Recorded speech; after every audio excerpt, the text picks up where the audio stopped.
আপোনালোকে PRC সাৰ্টিফিকেটখন কেনেকৈ বনাব এই ভিডিওটো সম্পূৰ্ণ চাই থাকক। সব ফ্ৰেণ্ডসকল আপোনালোকে এই ৱেবছাইটলৈ কেনেকৈ আব মই এই ভিডিওটো সম্পূৰ্ণ প্ৰচেছ আপোনালোকে জানিব পাৰিব। PRC সাৰ্টিফিকেটটো কেনেকৈ বনাব আপোনালোকে যিকোনো কৰ্মত যাইখিনি আপোনালোকে সাৰ্চ কৰিব যে সেৱা সেতু বুলি সাৰ্চ কৰিব। তাৰ পিছত অলপ স্ক্ৰল ডাউন আহিব, স্ক্ৰল ডাউন হৈ দিছে সেৱা সেতু এই অপশ্যনত আপোনালোকে ক্লিক কৰি দিব। যেতিয়া ক্লিক কৰি দিব আপোনালোকে এনেধৰণৰ ইণ্টাৰফেচ দেখিবলৈ পাব। আপোনালোকৰ যেটো অফিচিয়েল পোৰ্টেল সেই পোৰ্টেলটো খোল খাই গৈছে। তাৰ পিছত আপোনালোকে অলপ স্ক্ৰল ডাউন হৈ আহিব, স্ক্ৰল ডাউন হৈ আহি ইয়াত দেখিবলৈ পাইছে আপোনালোকে সিটিজেন সাৰ্ভিস আৰু আপোনালোকে অলপ স্ক্ৰল ডাউন আহিব। তাৰ পিছত ইয়াত কৈছে লগইন, এই লগইন অপশ্যনত আপোনালোকে ক্লিক কৰি দিব। তাৰ পিছত আপোনালোকে সেই আইডিটো ক্ৰিয়েট কৰিব লাগিব। সেই আপোনালোকে আইডিটো কেনেকৈ ক্ৰিয়েট কৰিব ভিডিওটো সম্পূৰ্ণ চাই থাকক, কোনজন স্কিপ নকৰাকৈ আপোনালোকে স্টেপ বাই স্টেপ ফুল প্ৰচেছ দেখাই দি আছো। সব ফ্ৰেণ্ডসকল আপোনালোকে ইয়াত দেখিবলৈ পাইছে সিটিজেন, যদি আপোনালোকৰ CSC আইডি আছে তেনেহ'লে CSC আইডিৰ জৰিয়তে কৰিব পাৰিব, আৰু যদি অফিচিয়েল আইডি আছে সেই অফিচিয়েল আইডিটোৰ জৰিয়তে আপোনালোকে লগইন কৰিব পাৰিব। তাৰ পিছত অলপ স্ক্ৰল ডাউন আহিব, স্ক্ৰল ডাউন হৈ দিয়া দিছে লগইন, এই লগইন ৰেজিষ্ট্ৰেশ্যন এই অপশ্যনত আপোনালোকে ক্লিক কৰি দিব। যেতিয়া ক্লিক কৰি দিব এনেকুৱা ইণ্টাৰফেচ দেখিবলৈ পাব। তাৰ পিছত আপোনালোকে ইয়াত দেখিবলৈ পাইছে যিহেতু আপোনালোকে নিউ ইউজাৰ হয়, তাৰ পিছত আপোনালোকে নিউ ইউজাৰ এই অপশ্যনত আপোনালোকে ক্লিক কৰি দিব। ক্লিক কৰাৰ পিছত আপোনালোকে ইয়াৰ মোবাইল নাম্বাৰটো এণ্টাৰ কৰি দিব। তাৰ পিছত জেনাৰেট OTP আপোনাৰ এইটো অপশ্যনত ক্লিক কৰি দিব। তাৰ পিছত আপোনাৰ মোবাইলত এটা OTP যাব, সেই OTPটো বহাই আপোনালোকে তাৰ পিছত ইয়াত দেখিলে ভেৰিফাই অপশ্যনত ক্লিক কৰি দিব। তাৰ পিছত গেভিন নেম আপোনালোকৰ নেমটো দি দিব, তাৰপৰা ইউজাৰ নেমটো আপোনালোকে দি দিব। তাৰ পিছত আপোনালোকে পাছৱাৰ্ডটো দি দিব। তাৰ পিছত কনফাৰ্ম পাছৱাৰ্ড দি তাৰ পিছত আপোনালোকে জেন্ডাৰটো সিলেক্ট কৰি দিব। তাৰ পিছত আপোনালোকে ডেট অফ বাৰ্থটো বহাই তাৰ পিছত ইয়াত হৈছে পাৰ্সোনাল মিনেছ এইটো আপোনাৰ নামটো দি দিব। তাৰ পিছত দিছিলে ক্যাপচা কোড, এই ক্যাপচা কোডটো ইয়াত বহাই তাৰ পিছত আপোনালোকে ইয়াত টিকমাৰ্ক লগাই দিয়ে। তাৰ পিছত সাইনিং অপশ্যনত ক্লিক কৰি দিব। আপোনালোকে যেটো পাছৱাৰ্ড দিছে সেই পাছৱাৰ্ডৰ আপোনালোকে সাইনিং অপশ্যনত ক্লিক কৰি দিব। সাইনিং অপশ্যনত ক্লিক কৰাৰ লগে লগে আপোনাৰ পাছৱাৰ্ডটো ক্ৰেডিট হৈ গ'ল। তাৰ পিছত আপোনালোকে লগইন কৰি ল'ব। সব ফ্ৰেণ্ডসকল আপোনালোকৰ যেটো মোবাইল নাম্বাৰ আছে এইটো ইয়াত এণ্টাৰ কৰি দিব। তাৰ পিছত পাছৱাৰ্ড দি তাৰ পিছত ইয়াত টিকমাৰ্ক লগাই আপোনালোকে সাইনিং অপশ্যনত ক্লিক কৰি দিব। তাৰ পিছত আপোনাৰ লগইন কৰি তাৰ পিছত আপোনালোকে সেই ফৰ্মখন আপোনালোকে ফিল আপ কৰিব পাৰিব। আজি আপোনালোকৰ মাজত আৰু এটা গুৰুত্বপূৰ্ণ ভিডিও লৈ আহিছো। সব ফ্ৰেণ্ডসকল ভিডিওটো স্কিপ নকৰাকৈ আপোনালোকে ভিডিওটো সম্পূৰ্ণ চাই থাকক, মই স্টেপ বাই স্টেপ ফুল প্ৰচেছ আপোনালোকক বুজাই দি আছো। সব ফ্ৰেণ্ডসকল ইয়াত আপোনালোকে দেখিবলৈ পাইছে এপ্লিকেশ্যন ফৰ্ম ফৰ, ইয়াত দেখিবলৈ পাইছে হায়াৰ এডুকেশ্যন, ইয়াত দেখিবলৈ পাইছে আপোনাৰ resident certificate for higher education, ইয়াত দেখিবলৈ পাইছে কি কৈছে আপোনালোকে স্থায়ী বাসিন্দাৰ প্ৰমাণপত্ৰভাৱে আবেদন। আপোনালোকৰ যদি স্থায়ী বাসিন্দাৰ হৈ থাকে তেনেহ'লে এইটো সাৰ্টিফিকেটখন আপোনালোকে এপ্লাই কৰিব লাগিব, আপোনালোকৰ ইম্পৰ্টেণ্ট হয়। সব ফ্ৰেণ্ডসকল স্থায়ী বাসিন্দাৰ প্ৰমাণপত্ৰভাৱে আবেদন, আপোনালোকে এইটো কেনেকৈ আবেদন কৰিব সম্পূৰ্ণ প্ৰচেছ এই ভিডিওটোৰ জৰিয়তে আপোনালোকে জানিব পাৰিব। আৰু মোৰ ভিডিও ডিসক্ৰিপশ্যনত লিংকটো দি থাকিব, সেই লিংকত ক্লিক কৰি আপোনালোকে এই ৱেবছাইটলৈ আহিব পাৰিব। আৰু যিকোনো ক্ৰমত যায় আপোনালোকে sewasetu.assamgov.in লিখি আপোনালোকে সাৰ্চ কৰি এই ৱেবছাইটলৈ আহিব পাৰিব। সব ফ্ৰেণ্ডসকল আপোনালোকে এই সাৰ্টিফিকেটখন আপোনালোকে PRC সাৰ্টিফিকেটখন আপোনালোকে কেনেকৈ এপ্লাই কৰিব ভিডিওটো সম্পূৰ্ণ চাই থাকক। আপোনালোকে ইয়াত কি কৈছে আপোনালোকে ইয়াত দেখিবলৈ পাইছে আপোনালোকে প্ৰমাণপত্ৰ 14 দিনৰ ভিতৰত প্ৰদান কৰা হ'ব। আপোনালোকৰ যেটো প্ৰমাণপত্ৰ আছে ইয়াত দেখিবলৈ পাইছে সাৰ্টিফিকেট উইল বি ডেলিভাৰী ৱেটিং 14 ডেজ।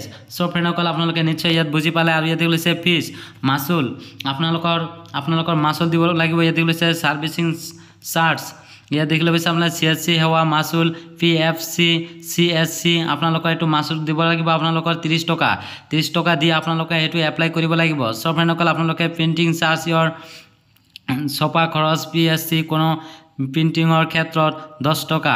সব ফ্ৰেণ্ডসকল আপোনালোকৰ 10 টকা এইটো পে কৰিব লাগিব আৰু একো কৰিব নালাগে। সব ফ্ৰেণ্ডসকল আৰু আপোনালোকে ইয়াত দেখিলে কি হৈছে স্বীকৃতি দিয়া স্থানসমূহ বাধ্যতামূলক আৰু স্থানসমূহ পূৰণ কৰিব লাগিব। সব ফ্ৰেণ্ডসকল যদি আপোনালোকৰ ডিজি লকাৰ আছে, ডিজি লকাৰৰ যদি প্ৰমাণপত্ৰ এড আছে তেনেহ'লে ইয়াত দেখিছে লিংক ইয়ৰ ডিজি লকাৰ এই অপশ্যনত ক্লিক কৰি আপোনালোকে এই ডিজি লকাৰটো আপোনালোকে এড কৰি ল'ব। আৰু আপোনালোকে দেখিছে আপোনালোকৰ লেংগুৱেজ কোনটো হয় এইটো আপোনালোকে সিলেক্ট কৰিব লাগিব। যদি ইংলিছ বিচাৰিছে আছামিজ বেংগলী সকলোকেইটা আছে আপোনালোকে সিলেক্ট কৰিব পাৰিব। সব ফ্ৰেণ্ডসকল আবেদনকাৰীৰ নাম আপোনালোকৰ ইয়াত দেখিলে আবেদনকাৰীৰ নাম এপ্লিকেণ্ট নেম আপোনালোকে সেই নেমটো আপোনালোকে ইয়াত এণ্টাৰ কৰি দিব। তাৰ পিছত দেখিলে ফাদাৰ নেম, সেই ফাদাৰ নেমটো আপোনালোকে ইয়াত এণ্টাৰ কৰি দিব। তাৰ পিছত আপোনালোকে ইয়াত দেখিলে মাদাৰ নেম, এই মাদাৰ নেমটো আপোনালোকে দি দিব। তাৰ পিছত মোবাইল নাম্বাৰটো ইয়াত আপোনালোকৰ বহাই দিব।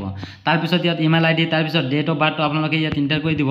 তাৰপিছত ইয়াত লৈছে জেণ্ডাৰ, এই জেণ্ডাৰটো আপোনালোকে চিলেক্ট কৰিব। মই মোৰ জেণ্ডাৰটো চিলেক্ট কৰিছোঁ, আপোনালোকৰ জেণ্ডাৰ যিটো হয় সেইটো আপোনালোকে চিলেক্ট কৰিব। তাৰপিছত ইয়াত হৈছে পাছপোৰ্ট নাম্বাৰ। চব ফ্ৰেণ্ডসকল যদি আপোনালোকৰ ডিজি লকাৰত এড কৰা আছে তেনেহ'লে সকলোকেইটা আপোনালোকে এইটো ফিল আপ কৰিব নালাগে, সকলোকেইটা অট'মেটিকলি ফিল আপ হৈ যাব। ইয়াত দেখিছে পেন নাম্বাৰ, আপোনালোকে যদি ডিজি লকাৰ নাথাকে তেনেহ'লে আপোনালোকে পেন নাম্বাৰ ইয়াত ইণ্টাৰ কৰি দিব আৰু আধাৰ নাম্বাৰটো আপোনালোকে ইয়াত ইণ্টাৰ কৰি দিব। তাৰপিছত ইয়াত দেখিলে হৈছে পাৰ্মানেণ্ট এড্ৰেছ, স্থায়ী ঠিকনা, আপোনালোকৰ যিটো ঠিকনা আছে সেই ঠিকনাটো আপোনালোকে এইটো চিলেক্ট কৰি ল'ব। চব ফ্ৰেণ্ডসকল ইয়াত দেখিলে হৈছে ঘৰ নাম্বাৰ, হাউচ নং, তাৰপিছত ভিলেজ নাম্বাৰ, ভিলেজ যেটো সেইটো আপোনালোকে এদিন লিখি দিব। তাৰপিছত ইয়াত হৈছে মজা, পোষ্ট অফিচ, ডাকঘৰ, আৰু এইটো হৈছে পিন নাম্বাৰ, আপোনালোকৰ কাউণ্ট্ৰিটো আপোনালোকে ইয়াত চিলেক্ট কৰাই থাকিব। এদিকে হৈছে ষ্টেটটো আপোনালোকে চিলেক্ট কৰিব। তাৰপিছত ইয়াত হৈছে ডিষ্ট্ৰিক্ট, আপোনালোকৰ ডিষ্ট্ৰিক্ট যিটো হয় সেইটো আপোনালোকে চিলেক্ট কৰি দিব। মই ডিষ্ট্ৰিক্টটো চিলেক্ট কৰি আছোঁ। তাৰপিছত আপোনালোকে ইয়াত দেখিলে হৈছে সাব ডিষ্ট্ৰিক্ট, আপোনালোকৰ সাব ডিষ্ট্ৰিক্টটো আপোনালোকে চিলেক্ট কৰি ল'ব। তাৰপিছত হৈছে চাৰ্কেল অফিচ, আপোনালোকৰ চাৰ্কেল অফিচ কোনটো হয় সেইটো আপোনালোকে চিলেক্ট কৰি দিব। মই চাৰ্কেলটো চিলেক্ট কৰি দিছোঁ। তাৰপিছত হৈছে পুলিচ ষ্টেচন, আপোনালোকৰ পুলিচ ষ্টেচন ক'ত আছে সেইটো আপোনালোকে চিলেক্ট কৰি ল'ব। মই পুলিচ ষ্টেচনটো চিলেক্ট কৰিছোঁ। তাৰপিছত ইয়াত হৈছে থকাৰ বয়সীমা, আপোনালোকে যাত থাকি আছে তাৰ কিমান বয়স আছে সেই বয়সটো আপোনালোকে ইয়াত দিলে হৈছে আৰু কিমান মন্থ হয় সেইটো আপোনালোকে ইয়াত দি দিব। তাৰপিছত ইয়াত দিলে হৈছে বৰ্তমান ঠিকনা, আপোনালোকৰ বৰ্তমান ঠিকনা কোনটো হয় সেইটো আপোনালোকে দি দিব। ইয়াত দেখিলে হৈছে পাৰ্মানেণ্ট এড্ৰেছ, যদি ইয়েছ থাকে ইয়েছ দি দিব আৰু যদি নাথাকে ন বহাই দিব। চব ফ্ৰেণ্ডসকল এইটো আপোনালোকৰ চিলেক্ট কৰিব নালাগে, আপোনালোকে ইয়াত টিক মাৰ্ক লগাই দিলে হৈ যাব। চব ফ্ৰেণ্ডসকল তাৰপিছত আপোনালোকে ইয়াত দেখিলে হৈছে PRC লিটাৰেল ইনফৰমেশ্যন, এইটো হৈছে PRC সম্পৰ্কীয় তথ্য। চব ফ্ৰেণ্ডসকল আপোনালোকে যিহেতু PRC চাৰ্টিফিকেটৰ বাবে আবেদন কৰিব বিচাৰিছে, আপোনালোকে ইয়াত দিবলৈ হৈছে PRC সম্পৰ্কীয় তথ্য আপোনালোকে ইয়াত দিব লাগিব। ইয়াত নিশ্চয় আপোনালোকে দিবলৈ হৈছে হায়াৰ এডুকেশ্যনৰ বাবে আপোনালোকে এপ্লাই কৰি আছে আৰু ইয়াত দিবলৈ হৈছে PRC চাৰ্টিফিকেট। ইয়াত দিবলৈ হৈছে শেহতীয়া শিক্ষা গ্ৰহণ কৰা অনুষ্ঠানৰ নাম, সেই নামটো আপোনালোকে ইয়াত এণ্টাৰ কৰি দিব।